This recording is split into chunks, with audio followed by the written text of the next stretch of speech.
હાકિયા સાહેબ જ્યારે કરમમાં હે ને કઠણાઈ લખેલી હોય ને તમે ત્યારે રોડ ઉપર હાઈલા જાવ ને ભાઈ તમને કોઈક નમૂના ભટકાઈ જતા હોય.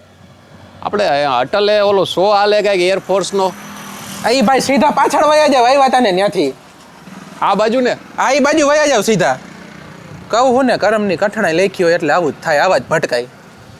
પણ એમ નહીં ભાઈ, પાછું મારે જવું હોય તો યાર રૈયા ચોકડી કઈ બાજુ આવે?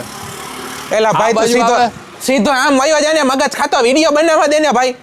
પણ વિડીયો પછી બનાવજો, મારે તડકો લાગે. આ બાજુ આવે કે આ બાજુ આવે? તને ભલે ને તડકો લાગે, કીધું ખરી સીધું આવે અટલ સરોવર ને એનાથી જમણી બાજુ રૈયા ચોકડી જાને ભાઈ. 4 ચોક આવે એટલે મને ભૂલ પડે ક્યાં જવાનું આમાં. એલા ભાઈ 4 ચોક થી આગળ બીજો ચોક આવે ને અટલ સરોવર ને ત્યાંથી જમણી બાજુ રૈયા ચોકડી. એટલે આ પેલું બસ સ્ટેન્ડ ને બીજું બસ સ્ટેન્ડ આ બીજું બસ સ્ટેન્ડ અહીંયા મળી જાય ને. અરે ભાઈ જાને સીધો કઈ વાહન મળશે અહીંયા? એ હાલીને જવું પડશે, વયો જા. તો બસ સ્ટેન્ડ તો બસ નહીં આવે?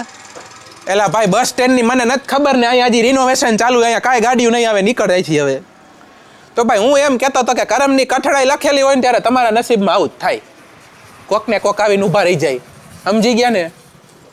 ચાલુ શૂટિંગ ચાલુ છે. એલા ભાઈ તને કેટલી વાર કીધું સીધો વયો જાને, આ પાછો વિડીયો બગાડ્યો તે. તો હવે માય ગયો વિડીયો જ નથી બનાવવો.